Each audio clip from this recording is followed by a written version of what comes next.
ብዙዎቻችን ጠዋት ተነስተን ወደ ስራ ስንሄድ እስከ መቼ ነው ለሰው የምሰራው ብለን አስበን እናውቃለን።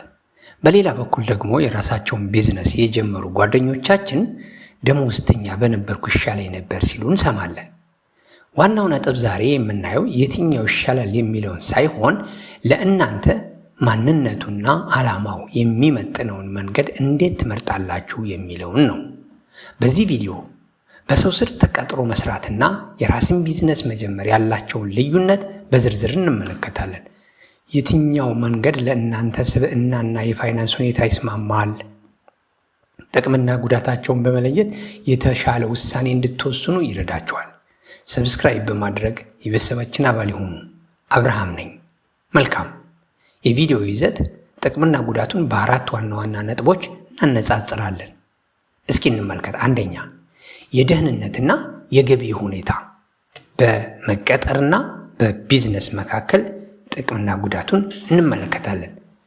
አንደኛው እንግዲህ እንዳልኳችሁ የደህንነትና የገቢ ሁኔታቸው። መቀጠር ጥቅሙ በየወሩ መጨረሻ የምትጠብቁት እርግጠኛ ደሞዝ አለ። በተጨማሪም የጤና መድህን፣ የጡረታ ዋስትና ሊኖረው ይችላል። ጉዳቱስ? ገቢያችሁ የተገደበ ነው። የቱንም ያህል ብትሰሩ በወር ውስጥ ወይም በዓመት ውስጥ ደሞዛችሁ የሚጨምረው በየዓመቱ ጥቂት ፐርሰንት ብቻ ነው። እንደውም አንድ አባባል አለ፣ ደሞዝ ማለት ከዚህም የተነሳ ማለት ነው ከዚህም ከደሞዝ ጉዳት የተነሳ ደሞዝ ማለት የራስህን ህልም ረስተህ የሌላውን ሰው ህልም እንድትገነባ የሚሰጥህ ማስታገሻ ነው ይባላል። አንድ ነገር ግን መርሳት የለባችሁም፣ ደህንነት መሆኑንም አትዘንጉ። ኦኬ፣ መልካም። መቀጠርስ ጥቅምና ጉዳቱ ምንድን ነው የሚለውን በዚህ ካየን በቢዝነስ ላይ ያለውን ደግሞ ቢዝነስ ጥቅሙ ምንድን ነው? ጥቅሙ ቢዝነስ የግል ቢዝነስ በምንሰራበት ሰዓት የገቢ ጣሪያ የለውም። ስራው ካደገ በአንድ ወር ውስጥ የአንድ ዓመት ደሞዝ ሊገኝ ይችላል። ጉዳቱስ? ጉዳቱ ገቢው አይገመትም። አንዳንዴ ኪሳራ ሊኖር ይችላል። መጀመሪያ ላይ ራሳችሁን ሳትከፍሉ ለሰራተኞች የምትከፍሉት ጊዜ ይኖራል። መልካም። ሁለተኛ፣ የጊዜና የነፃነት ሁኔታ። መቀጠርና ቢዝነስ የጊዜና የነፃነታችን ሁኔታ እስኪ እንመልከት። የራስ ቢዝነስ ሲኖር የፈለግከውን ጊዜ ትጠቀማለህ የሚለው እውነታ ነውን? እስኪ እንመልከት። መቀጠር ስራው ሲያልቅ ለምሳሌ 11 ሰዓት ላይ ጭንቅላትህን አሳርፋችሁ ወደ ቤታችሁ ትገባላችሁ። የእረፍት ጊዜያቸው የታወቀ ነው። ቢዝነስ ከሆነስ የራስህ ጌታ ትሆናለህ። ግን ስራውም ደግሞ የራሱ ጌታ ያደርግሃል ማለት ነው።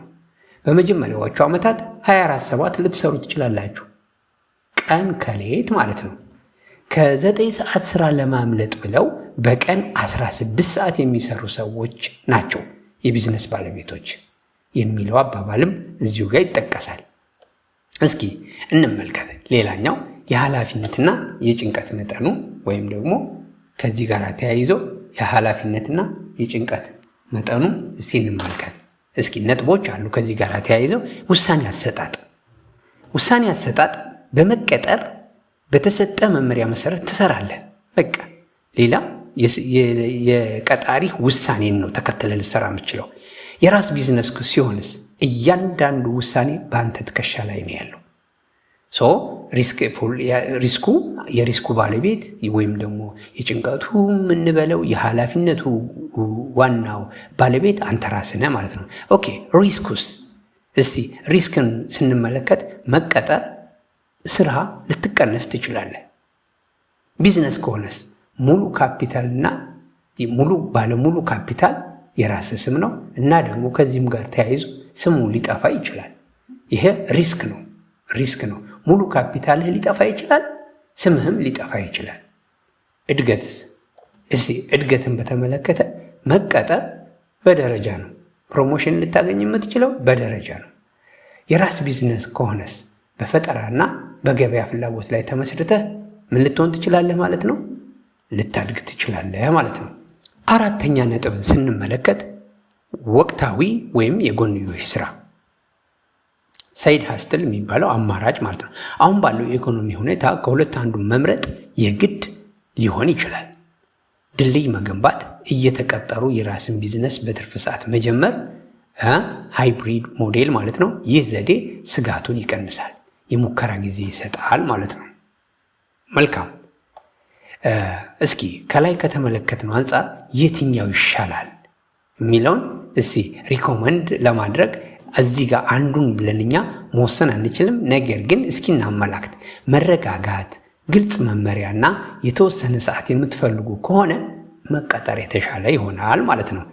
ከዘረዘርናቸው ነጥቦች አንጻር አዳዲስ ነገሮችን መፍጠር፣ ስጋትን መጋፈጥና ትልቅ ለውጥ ማምጣት የምትፈልጉ ከሆነ ቢዝነስን ልትይዙ ይገባል ማለት ነው። እናንተ አሁን ባላችሁበት ሁኔታ የትኛው መንገድ ይበልጥ ያስደስታችኋል? የትኛው መንገድ ይበልጥ ያስደስታችኋል? ከታች በኮሜንት አሳውቁኝ። ሰብስክራይብ፣ ላይክ፣ ሼር በማድረግ የዚህ ቤተሰብ አባል የሆኑ ታንኪዩ።